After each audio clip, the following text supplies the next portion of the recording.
First, go to Google and type download Android Studio. As they shows many site, click on the first result, which is the official one available as developer.android.com website. There, you'll find the latest version of Android Studio.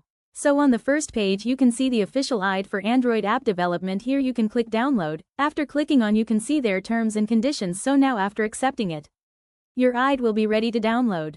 Here file will be downloading, which will appear automatically within seconds in download bar, so the file size is usually around 1.3 gigabytes.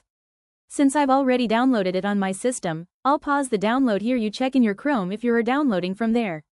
Once it's downloaded, when download will be completed it will automatically ask for installation permission. Please mostly proceed to next step, and also you choose your different location if you want. Now click on search bar, search for Android Studio. You will see an icon for Android Studio. Now run the installer as administrator. Or there you just need to accept the defaults, or choose a custom installation path if you prefer. Afterwards, if you have already available there any of the Android Studio project will be present, it asks to open. Finally, open Android Studio and create a new project. And that's it, you're ready to go.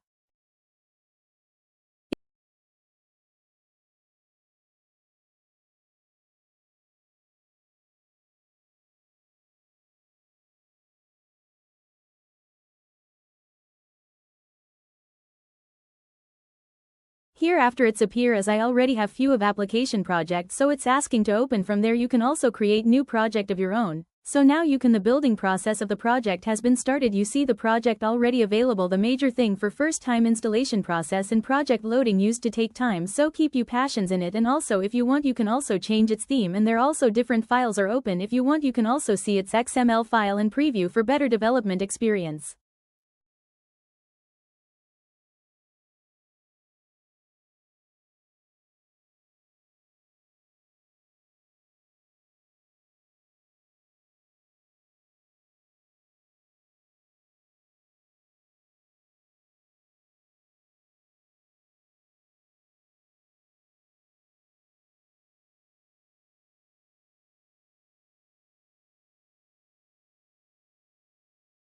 Now I'll walk you through system setup for Android Studio, locating the Android SDK, installing the Java JDK, and setting the environment variables so your system can build Android apps reliably. I'll show each click and the exact paths I use. Follow along and pause the video at any point. As after installation finishes, open Android Studio. The first run may show a setup wizard that downloads additional SDK components. Let it complete. To check the SDK location, go to Tools, right pointing arrow, SDK Manager. Here you'll see the Android SDK location. Copy this path because you'll need it for environment variables. Typical Windows paths look like you can see by pausing the video. Highlighted SDK path in SDK Manager.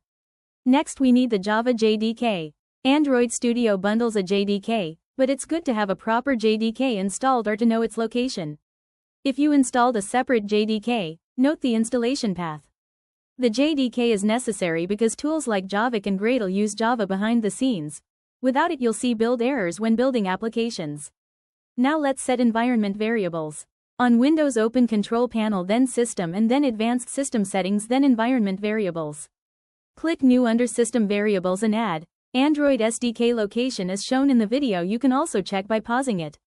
As here shown both the Android SDK and Java JAD files location and how to check it. Finally, restart Android Studio, create a simple new project, and click Run. If the project builds and an emulator or device starts, everything is set up correctly. Here let's set up the Java JDK environment variable showing you the location. This step is really important because Android Studio relies on Java for compiling and building your apps. Without it, you may see errors like Javik not recognized or Gradle build failures. First, locate your Java JDK installation path. On Windows, it's usually inside C drive program files Java, and the folder will look something like JDK17 or JDK21. Copy that full path. Next, open the Start menu and type Environment Variables. Click Edit the System Environment Variables. In the System Properties window, click on Environment Variables. Now, under System Variables, click New. For the variable name, type Java_home. For the variable value, paste the JDK path you copied earlier.